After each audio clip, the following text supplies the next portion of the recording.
2014ला शिवसेना संपवण्याचा डाव होता. उद्धव ठाकरे यांनी हा भाजपवर आरोप केलाय. तर शिवसेना संपवण्याच्या कटात तुम्ही स्वतः होतात असं अतुल भातखळकर यांनी ठाकरेंवर पलटवार केलाय. संपूर्ण शिवसेना संपवण्याचं पाप तुम्ही केलं असं देखील भातखळकर यांनी म्हटलंय. खरं तर उद्धव ठाकरे यांनी भाजपसह नरेंद्र मोदी यांच्यावरती आरोप केले होते, टीका केली होती. मात्र त्यावरती आता अतुल भातखळकर यांनीही प्रत्युत्तर दिलं. हेच दाढीवाले बुवा विरोधी पक्ष नेते होते.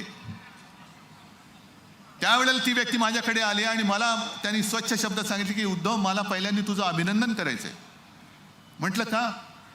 ते नाही, दिल्ली में अब क्या कहूं.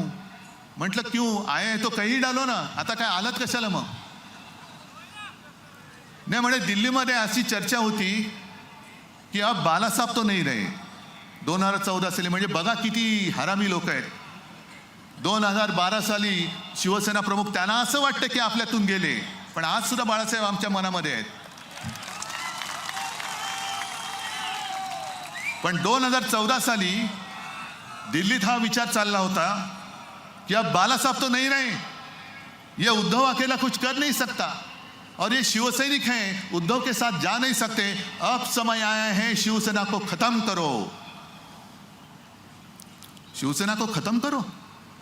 अरे इसके आएंगे तो कितने, 5 या 10 सीटें आएंगी. तुझे 63 आमदार आले, दिल्ली आता तुला घाबरते. 2014 साली सुद्धा शिवसेनेला खतम करण्याची भाषा करणारी लोक, काय आम्ही तुमचा गुन्हा केला होता?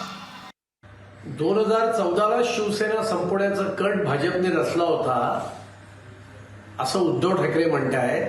मग 14 ते 19 आमच्या बरोबर सत्तेत होता तेव्हा काय झोपला होतात? 17ला सांगितलं आम्ही युतीत सडलो, आयुष्यात कधी युती करणार नाही.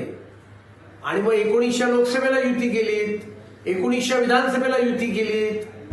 मग तुमचं डोकं बिकं फिरलंय की काय? का शिवसेना संपवण्याच्या कटात तुम्ही स्वतः सहभागी होतात? शेवटची शक्यता खरी वाटतेय, कारण नंतर शिवसेना काँग्रेसच्या दावणीला बांधून संपूर्ण शिवसेना संपवण्याचं पाप कोणी केलंय? तो उद्धव ठाकरे, तुम्ही स्वतः केलेत. लोकशाही मराठी ऐका, पहा, जागरूक रहा.